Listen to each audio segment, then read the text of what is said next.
تلفیق کا اہم مسئلہ کتب فقہ میں زیر بحث آیا ہے.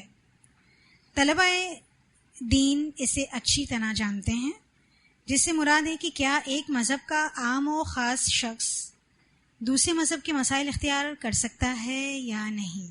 اس عمل کو فقہا تلفیق کہتے ہیں، یعنی مذہب حنفی کا پیروکار شخص کسی اور مسلک کی فقہ لے سکتا ہے یا نہیں، یہ ایک سوال ہے، یہ ایک عمومی سوال ہے، اس کو تلفیق کہتے ہیں. احناف کے ہاں اس کی دو قسمیں ہیں، تلفیق مذموم اور تلفیق محمود. تلفیق مذموم یعنی جس کی مذمت کی گئی ہے، جو ناپسندیدہ ہے. دوسرے مذہب کی باتیں اختیار کرنے میں اگر نیت صرف سہولتوں کی تلاش ہو، یعنی ہر مذہب سے اپنی خواہش کے مطابق مسئلہ و جواز لے لیا جائے، تو ایسا کرنا یقیناً قابل مذمت ہے. مثلاً غائبانہ نماز جنازہ پڑھنا. احناف کے نزدیک غائبانہ نماز جنازہ نہیں پڑھی جا سکتی، لیکن کسی حنفی کا دل چاہ رہا ہے کہ وہ غائبانہ نماز جنازہ پڑھے. اس کا بیٹا شہید ہو گیا، اس کے ٹکڑے ٹکڑے ہو گئے، وہ جہاز میں ٹکڑے ٹکڑے ہو گئے، اس کو پڑھنی ہے اپنے بیٹے کے لیے نماز. کیا کرے؟ وہ غائبانہ نماز جناز کی طرف چلا جاتا ہے. تو ان کا یہ ہے کہ اگر تو سہولت تلاش کرنے کے لیے جاتے ہیں تو قابل مذمت ہے. یا رمضان مبارک میں فجر کی نماز اول وقت میں پڑھنا. احناف کے ہاں فجر کی نماز اول وقت میں نہیں پڑھنی چاہیے، بلکہ اندھیرے سے قریب روشنی کی طرف پڑھنی چاہیے. یعنی ایسے وقت نماز پڑھنی شروع کرنی چاہیے کہ شروع تو اندھیرے میں کریں لیکن روشنی ہو جائے.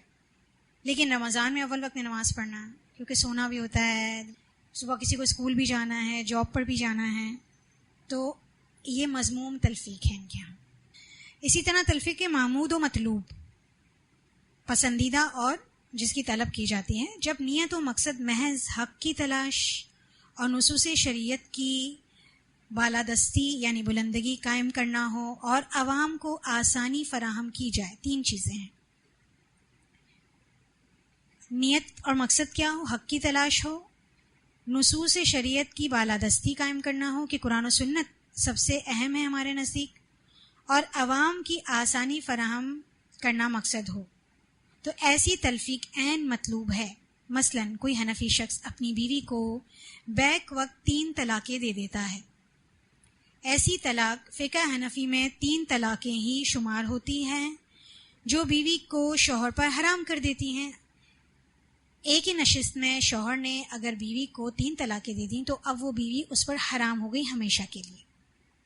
شوہر اگر اپنی غلطی پر نادم ہو اور بیوی کو دوبارہ آباد کرنا چاہتا ہو تو فقہ حنفی ہی اسے یہ سمجھاتی ہے کہ اپنی بیوی کا حلالہ کرائے، نعوذ باللہ، تاکہ وہ اس کے لیے حلال ہو سکے. اس کو ہیل میں ڈالا گیا ہے، یہ ہیلا ہے، ٹرک ہے. تنگ جگہ ہو گئی ہے، اب کیسے نکلنے کا راستہ نکالیں. دوسری طرف زوجین اسے غیرت کا مسئلہ بناتے ہیں اور ناپسند کرتے ہیں، یعنی میاں بیوی دونوں پسند نہیں کرتے کہ بھائی یہ غیرت کا مسئلہ، یہ بالکل نامناسب بات ہے اور واقعی ہے. آپ صلی اللہ علیہ وسلم نے اسے ناجائز قرار دیا ہے.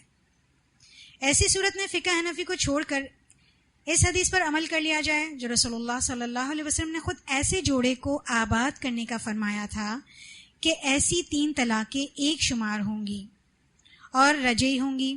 شوہر اپنی بیوی سے عدت کے اندر اگر تو رجوع کر لیتا ہے تو بغیر نکاح کے اس کا یہ حق ہے، اور اگر تو عدت گزرنے کے بعد رجوع کرتا ہے تو اسے دوبارہ نکاح کرنا ہوگا. مگر حلالہ کرنے اور کروانے والوں پر آپ صلی اللہ علیہ وسلم نے لعنت فرمائی ہے. ایسی صورت میں اگر کوئی حق کو پانے کے لیے اپنے مسلک سے نکل کر کسی اور مذہب کے آسان حل کی طرف جانا چاہتا ہے تو امام ابو حنیفہ از خود اس کے جواز کے قائل ہیں. امام ابو حنیفہ خود قائل ہیں کہ یہ پسندیدہ ہے اور مطلوب بھی ہے. لیکن ہمیں کیا بتایا جاتا ہے کہ فقہ حنفی میں اجازت نہیں ملتی. امام حناتی اور دیگر علماء نے ابو اسحاق سے یہ بیان کیا ہے کہ ہر مذہب سے اگر آسانی کے لیے کچھ اختیار کر لیا جائے تو وہ گناہ گار ہوگا. امام ابو حنیفہ فرماتے ہیں وہ ایسا کرنے سے گناہ گار نہیں ہوگا.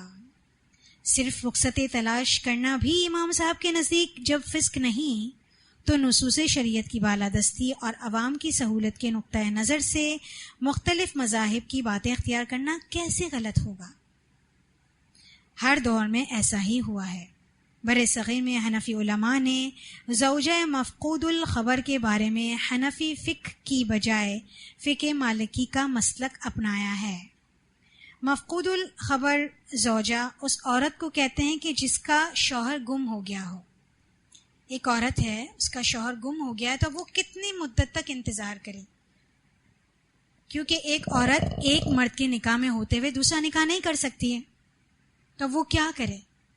اس نے تمام وسائل، تمام اسباب استعمال کر لیے، لیکن اس کے شوہر کا پتہ ہی نہیں چلا، تو کب تک انتظار کرے؟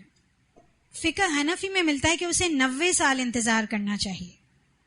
تو یہاں یہ بتایا جا رہا ہے کہ ہر دور میں ایسی عورت کے لیے پھر فقہ حنفی سے لوگ حل نہیں، مسلک کی تبدیلی کر کے مالک کی مسلک کی طرف جاتے ہیں، اور اسے بجائے 90 سال کا انتظار کرنے کے 4 سال کا انتظار کا کہا جاتا ہے۔ امام مالک اس معاملے میں فتویٰ دیتے ہیں کہ وہ عورت 4 سال انتظار کرے، اور 4 سال انتظار کا کہتے ہیں، پھر 4 ماہ 10 دن عدت گزار کر اسے نکاح کرنے کی اجازت دی ہے امام مالک نے۔ ایسے مسائل کے لیے عصر حاضر میں فقہ جمود کی نہیں بلکہ فقہ توسع کی ضرورت ہے۔ اب یہاں کر آپ کو جمود نہیں اختیار کر لینا چاہیے، یہاں پر ان امام کی یا اس مسلک میں جس نے بھی یہ رائے دی ہے اس سے نہیں چمٹ جانا چاہیے، بلکہ جو اللہ تعالیٰ نے ہمارے دین میں وسعت رکھی ہے اس سے فائدہ اٹھانا چاہیے۔ امام طحاوی رحمہ اللہ قاضی کے آداب میں امام محمد کا ارشاد گرامی ذکر فرماتے ہیں، اگر قاضی نے کسی معین فقیہ کی تقلید میں فیصلہ کیا، یعنی اگر کسی قاضی نے کسی معین فقیہ کی تقلید میں فیصلہ کیا، پھر اسے معلوم ہوا کہ کسی دوسرے فقیہ کا قول اس سے بہتر ہے، تو اسے چاہیے کہ پہلا فیصلہ توڑ کر صحیح فیصلہ کریں۔ دیکھیے اسٹارٹ کے علماء ہیں جو کہہ رہے ہیں، امام محمد کہہ رہے ہیں، امام ابو حنیفہ کہہ رہے ہیں، جس میں ہمیں اسٹارٹ میں بتایا گیا نا کہ 4 یہ علماء ہیں، ائمہ ہیں جن کی آراء پر فقہ حنفی تشکیل دیا گیا ہے، تو ان کی رائے تو یہ ہے۔ لیکن آج جو فقہ احناف ہیں وہ ان کی بات نہیں لیتے، اپنی ائمہ کی بات نہیں لیتے، مگر اس گنجائش کو سختی کی نظر فقہاء کرام نے نہیں کیا۔ بقول صاحب شرح المسلم الثبوت، کچھ متکلمین اہل علم نے شدت سے کام لیا اور کہہ دیا، حنفی اگر اپنے امام کے مذہب کو ترک کر دے تو اسے تعزیر دی جائے، پنش کرنا چاہیے اس کو۔ اس کی ہمت کیسے ہوئی کہ اس نے حنفی مسلک چھوڑا، اس کو تعزیر دینی چاہیے۔ سچ پوچھیں تو یہ ایک متعصبانہ بات ہے جس کی کوئی دلیل نہیں، بلکہ اپنی طرف سے شریعت سازی ہے، کیونکہ تعزیر بھی اللہ تعالیٰ نے بتا دیا ہے کہ کس پر قاضی لگا سکتا ہے اور کس پر نہیں، اس کے پاس بھی محدود اختیارات ہیں جو شریعت اسے دیتی ہے۔ التیسیر میں ہے، بالکل یہ تعصب ہے کیونکہ واجب وہی ہے جسے اللہ نے واجب قرار دیا۔ ہم کون ہوتے ہیں تقلید کو واجب کرنے والے اور اس کے ترک پر تعزیر دینے والے؟ بہرحال کسی مذہب معین کی تقلید واجب نہیں، بلکہ ایک مذہب سے دوسرے مذہب کی طرف مسئلے کی تلاش میں جانا بھی جائز ہے، مگر شرط یہ ہے کہ ایسا کرنا محض خواہش نفس کی بنیاد پر نہ ہو اور نہ ہی مجتہدین کرام کی توہین مقصد ہو۔ ان اصولوں کو دیکھ کر ایک معتدل قاری یہ ضرور باور کرتا ہے کہ متقدم علماء احناف حریت فکر کے قائل تھے، فکر کی آزادی کے قائل تھے، یعنی اگر آپ کو جہاں بھی اسکوپ ملتا ہے، جہاں قرآن و سنہ ملتا ہے، آپ کو جو درست بات ملتی ہے آپ اس کو قبول کریں۔ تو اسٹارٹ کے علماء تو یہ کہتے ہیں جو متقدم علماء ہیں، ان کے نزدیک تلفیق کرنا نعوذ باللہ یہودیوں یا عیسائیوں سے کوئی بات لینا نہ تھا اور نہ ہی اس کی اجازت لینا تھا۔ یعنی کوئی اگر کسی اور مسلک سے جا کے پوچھتا ہے تو اس کا مطلب یہ نہیں کہ وہ کسی یہودی یا نصرانی سے جا کے پوچھ رہا ہے، وہ تو قرآن و سنت کا فتویٰ لینے جا رہا ہے، بلکہ دین کے یہ سب ممتاز علماء ہی تھے جن کے علم سے مستفید ہونا مقصود تھا۔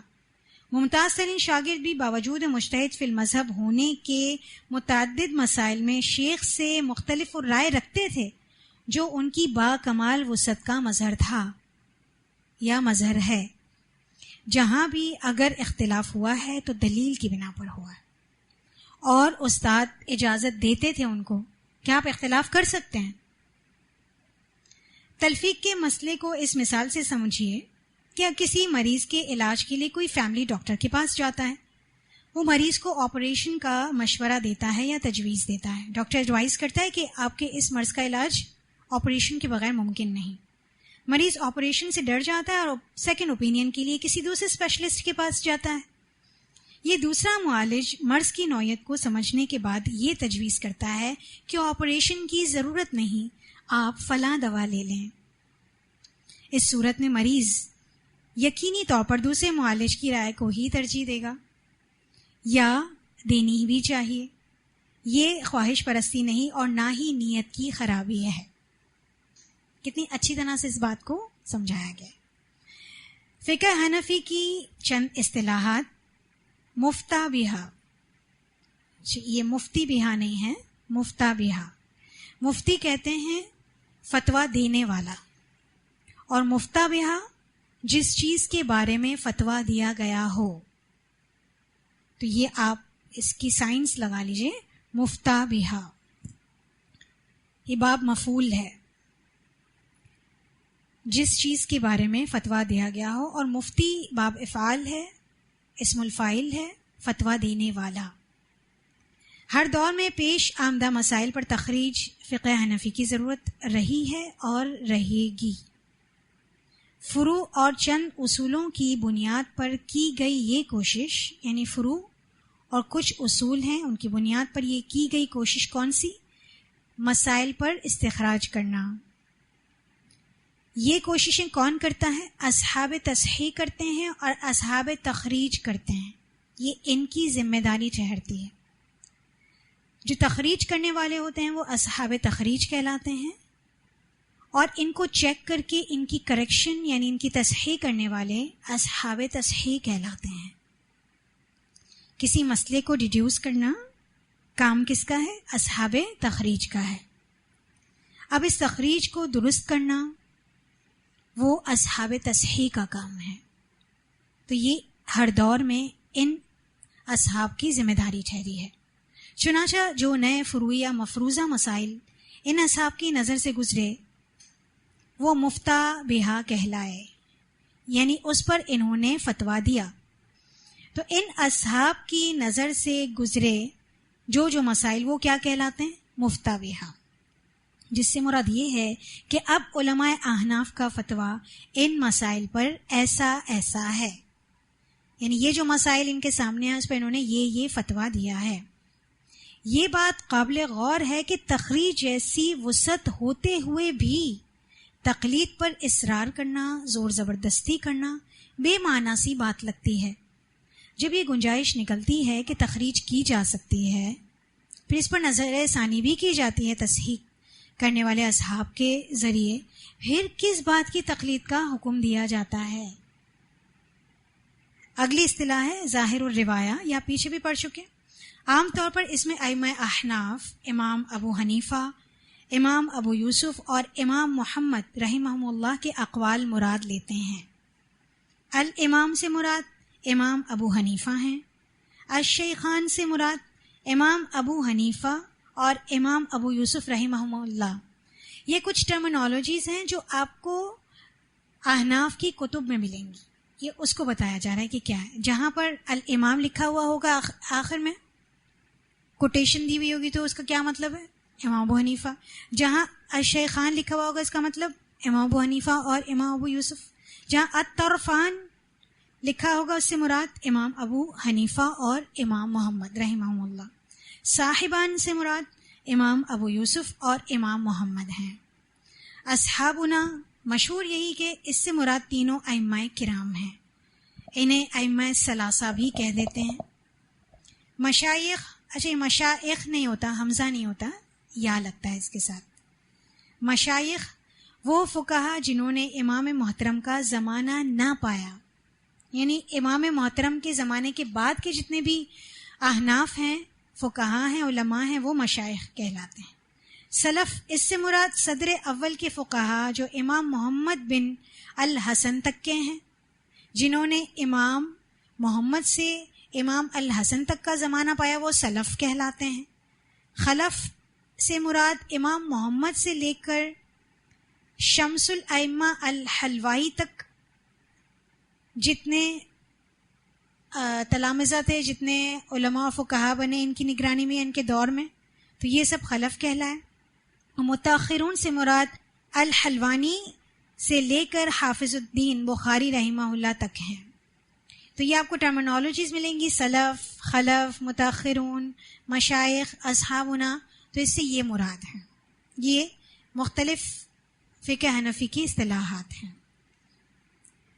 فقہ احناف اور ائمہ کے مابین اختلاف کی صورتیں علامہ ابو زید الدبوسی نے اپنی کتاب تأسیس النظر میں ائمہ احناف اور دیگر فقہا کے مابین اصولی اختلافات کی متعدد صورتیں بیان فرمائی ہیں۔ یعنی انہوں نے اپنی کتاب میں ائمہ احناف اور دیگر جتنے بھی فقہا ہیں نا، ان سب کے درمیان اصولی اختلافات کی بہت سی صورتیں لکھ دی ہیں، جن میں چند ایک درج ذیل ہیں۔ اور یہ بہت بہترین کام ہے ان کا۔ انہوں نے جتنے بھی سمجھ لیں اختلافات ہیں نا، وہ سب لکھ دیے ہیں، اور کس کا کیا اختلاف ہے وہ بھی لکھ دیا ہے، مینشن کر دیا ہے۔ امام ابو حنیفہ اور صاحبین میں اختلاف، اب یہ صاحبین پیچھے سے اب جو ٹرم یوز ہوئی ہے سے یہاں وہ مراد ہے۔ امام ابو حنیفہ، امام ابو یوسف اور امام محمد میں اختلاف، یعنی امام ابو حنیفہ ایک طرف ہے، امام ابو یوسف اور امام محمد میں اختلاف ہے۔ ٹھیک ہے جی، امام ابو حنیفہ ایک طرف ہے، امام محمد اور امام یوسف میں اختلاف۔ ٹھیک ہے، امام ابو یوسف اور امام محمد کے مابین اختلاف، امام ابو یوسف، امام محمد، حسن بن زیاد یہ ایک طرف ہیں، اور امام ظفر میں اختلاف۔ احناف اور امام مالک میں اختلاف، حنفی جتنی بھی فقہ ہے اس میں، اور امام مالک میں اختلاف، یہاں یہ مراد ہے۔ احناف اور امام ابن ابی لیلہ رحمہ اللہ میں اختلاف، احناف اور امام شافعی میں اختلاف۔ یہ سب کہہ کے انہوں نے اس کتاب کو تحریر کر دیا ہے۔ علامہ دبوسی نے ان اصولوں کا بھی ذکر کر دیا جو ان ائمہ کے مابین اختلاف کا سبب بنے۔ وہ اصول اور وہ پرنسپلز بھی انہوں نے بتا دیے جس وجہ سے اختلاف ہوا ہے۔ بعد کے فقہا اور علماء کے مابین اصولی اختلاف نظر نہیں آتا، بلکہ سطحی سا محسوس ہوتا ہے، کیونکہ بعد میں جتنے بھی فقہا آئے احناف کے وہ سب مقلد ہو گئے، اس وجہ سے اتنا کوئی اختلاف نظر نہیں آیا۔ پہلے تو آزادی تھی نا کہ آپ اختلاف کر سکتے ہیں، اگر آپ کے دلائل مضبوط ہیں، آپ کو دلائل مل جاتی تو آپ اختلاف کر سکتے ہیں، آپ کے استاد، آپ کے معاصرین آپ کو اجازت دیتے ہیں۔ لیکن بعد میں یہ اختلاف اتنا زیادہ نظر نہیں آیا، اس کی وجہ یہ ہے کہ بعد کے لوگ مقلد ہو گئے۔ مفقود الخبر زوجہ کا مسئلہ جو پیچھے ہم نے پڑھا، جس کا شوہر گم ہو جاتا ہے، یا وضو کا مسئلہ، یا فقہی کتب میں وارد دیگر مسائل ہوں، یہ سب کچھ اختلاف برائے اختلاف نہ تھا بلکہ برائے وسعت تھا۔ اختلاف تو کرتے تھے لیکن کس لیے؟ اختلاف کے لیے نہیں کہ میں اس کے مخالف ہی چلوں گا، یہ اس طرف جائے گا تو میں اسی طرف جاؤں گا، یہ ہاں بولے گا تو میں نہ بولوں گا، نہیں، وسعت نظری تھی۔ کتاب الحیلۃ الناجزہ، ہیلہ ہیلے کو کہتے ہیں، اور ناجزہ کامیاب، تو کامیاب ہیلے میں مؤلف مرحوم نے کھلے دل سے اس کا اعتراف کیا ہے، اللہ تعالیٰ انہیں اس کی بھرپور جزا دے۔ مگر متاخر تلامذہ نے عوام کے فعل و عمل کی ذمہ داری اٹھا کر بعض مسائل متعارف کرائے اور ان کی طرف سے ترجمانی بھی کی، اور انہیں اختلافی مسائل بھی کہا، جبکہ ان مسائل میں ائمہ فقہا کے مابین کوئی اختلاف نہیں تھا۔ مثلاً زبان سے نیت کے مسئلے میں بعض متاخر علماء کا یہ کہنا کہ اس مسئلے میں اختلاف ہے، حالانکہ نیت کا تعلق زبان سے نہیں بلکہ دل سے ہے، اور ائمہ اربعہ اس پر متفق ہیں۔ جبکہ آپ فقہ کتب دیکھیں تو آپ کو پتہ چلے گا کہ اس میں یہ لکھا ہوا ہے کہ زبان سے نیت کرنا فقہ حنفی کے نزدیک لازم ہے۔ نئے نئے مسائل جو متعارف کرے وہ اختلافی مسائل کے نام سے متعارف کروائے، حالانکہ اختلافی مسائل بھی نہیں تھے. جہاں اختلاف ہے وہ ہے، لیکن جو اختلافی مسائل نہیں ہیں ان کو بھی مختلف کر دیا گیا ہے. امام محترم کی وفات خلافت اموی کے بعد علویوں اور عباسیوں کے مابین جو سیاسی و انتقامی آگ بھڑکی، تو امام محترم نے اس موقع پر محمد نفس زکیہ کے بھائی ابراہیم کا مالی، سیاسی اور اخلاقی ساتھ دیا. ان کی ہمت بندھائی اس لیے کہ امام محترم عباسیوں کی ابتدائی بے اعتدالیوں کو دیکھ کر مسلمانوں کے مستقبل سے خائف تھے، یعنی خوف زدہ تھے. عباسی خلیفہ منصور نے بغداد کو اپنا مرکز بنا کر ان اکابرین پر ہاتھ ڈالا جن کا مسلم دنیا پر ایک اثر تھا، ایک انفلوئنس تھا، اور سیاسی طور پر وہ مخالف بھی تھے، یعنی سیاسی طور پر وہ ان لوگوں کے مخالف بھی تھے. امام محترم کے بارے میں اسے علم تھا کہ انہوں نے ابراہیم کا ساتھ دیا ہے. انہیں بلا بھیجا. گفتگو کے دوران اس نے عہدہ قضا تجویز کیا جسے امام محترم نے رد کر دیا. یہ بطور رشوت یہ عہدہ ان کو دینا چاہ رہے تھے کہ آپ ہماری گورنمنٹ میں آ جائیے اور سب سے سپیریئر عہدہ ہم آپ کو دیتے ہیں، آپ ہمارے ساتھ ہو جائیں. ایک پولیٹیکل چال اس نے چلی، کیونکہ اس وقت ان امام کی بہت عزت کی جاتی تھی، اثر و رسوخ بہت تھا. ان کو آنچ آنے کا مطلب تھا بغداد لرز جاتا.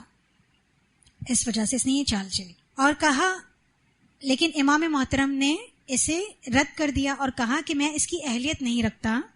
وجہ یہ بتائی کہ مجھے اپنی طبیعت پر اطمینان نہیں، نہ ہی میں عربی النسل ہوں، اس لیے اہل عرب کو میرا قاضی بننا ناگوار ہوگا. درباریوں کی مجھے تعظیم کرنا پڑے گی اور یہ سب کچھ مجھ سے نہیں ہو سکتا، کیونکہ ان کے درباری پولیٹیکل لوگ تھے اور ایک عالم ایسے لوگوں کی عزت نہیں کر سکتا جو راہ راست پر نہ ہو. تو یعنی آپ کے جو دربار میں، آپ کی جو ٹیم میں لوگ ہیں نا، میں ان کی عزت بھی نہیں کر سکتا، پھر تو مجھے ان کی عزت بھی کرنی پڑے گی نا. تو یہ سچ انہوں نے کہہ دیا اور یہ سب کچھ مجھ سے نہیں ہو سکتا. اتنی سخت سچی بات انہوں نے ایک حاکم کو کہہ دی. منصور نے غصے میں آ کر کہا، تم جھوٹے ہو. امام محترم نے فرمایا، اگر آپ نے خود ہی میرے حق میں یہ فیصلہ دے دیا ہے، پھر جھوٹا آدمی کیسے قاضی بن سکتا ہے؟ مگر پھر بھی منصور نہ مانا اور قسم کھا کر کہا کہ تمہیں یہ عہدہ قبول کرنا پڑے گا. امام محترم نے بھی قسم اٹھا لی کہ ہرگز قبول نہیں کروں گا. اس جرات اور بے باکی پر اہل دربار حیران رہ گئے کہ اتنی ان میں جرت کہ انہوں نے حاکم کے سامنے قسم کھا لی کہ میں یہ کام نہیں کروں گا. ربی جو حاجب منصور تھا، یعنی سیکریٹری تھا منصور کا، اس نے غصے سے کہا، ابو حنیفہ تم امیر المؤمنین کے مقابلے میں قسم کھاتے ہو؟ امام محترم نے جواب میں فرمایا، جی ہاں، اس لیے کہ امیر المؤمنین کو قسم کا کفارہ ادا کرنا میری نسبت زیادہ آسان ہے. خلیفہ منصور نے امام محترم کو جیل بھجوا دیا. یہ سن 146 تھا. مگر خلیفہ منصور امام محترم کی وجیح علمی شخصیت سے بہت متاثر تھا اور خوفزدہ بھی تھا. بغداد ویسے بھی علوم و فنون کا مرکز بن چکا تھا. علماء کی آمد و رفت اور اس کے اہل دین پر اثرات ایک بہت بڑی قوت ثابتہ تھے. کہا جاتا ہے کہ اس نے آخری تدبیر پھر یہی کی کہ امام محترم کو بے خبری میں زہر دلوا دیا. امام محترم کو جب علم ہوا تو بارگاہ الہی میں سجدہ شکر بجا لائے اور اسی عالم میں جان فرشتہ اجل کے حوالے کی اور یوں منصور کی قید کے بعد قید حیات سے بھی چھوٹ گئے. انا للہ و انا الیہ راجعون. امام محترم کی وفات کی خبر شہر میں پھیلی تو پورا شہر غم و اندوہ میں ڈوب گیا. 6 بار نماز جنازہ پڑھی گئی. پہلی نماز جنازہ میں کم و بیش 50,000 کا مجمع تھا. بغداد کے خیزران نامی مقبرے میں عصر کے قریب جا کر تدفین عمل میں آ سکے. اتنا ہجوم تھا کہ تدفین ہو ہی نہیں پا رہی تھی. اتنا ہجوم تھا. جبھی تو چھپ کر زہر دیا تھا، ورنہ تو سر عام سر قلم کرنا ایک حاکم کے لیے کوئی مشکل کام ہے نہیں، لیکن چھپ کر زہر دینا زیادہ آسان ہے. اور یوں علم فقہ کا یہ آفتاب اپنی حیات میں امت مسلمہ کو ایک نئی منفرد فقی استدلالی اور اجتہادی جہت دیکھ کر رخصت ہو گیا. یعنی انہوں نے ان تمام کاموں کی کہ کس طرح منفرد فقہ انٹروڈیوس کی، انہوں نے استدلال کیسے کیا جائے، اجتہاد کیسے کیا جائے، ایک نئی ڈائریکشن انہوں نے امت مسلمہ کو دی. یہ ایک تحقیق طلب معاملہ جو ہے، یہ اگر آپ گھر سے پڑھ لیں اور آپ کو سمجھ نہ آئے اس میں کچھ تو آپ مجھ سے پوچھ سکتے ہیں.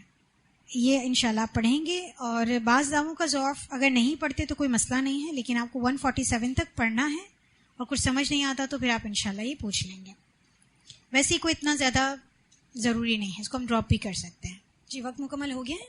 وآخر دعوانا ان الحمد للہ رب العالمین.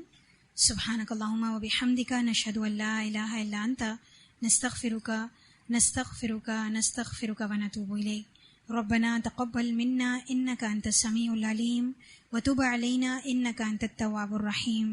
ربنا لا تزغ قلوبنا بعد إذ هديتنا وهب لنا من لدنك رحمة انك انت الوهاب. الہی آمین.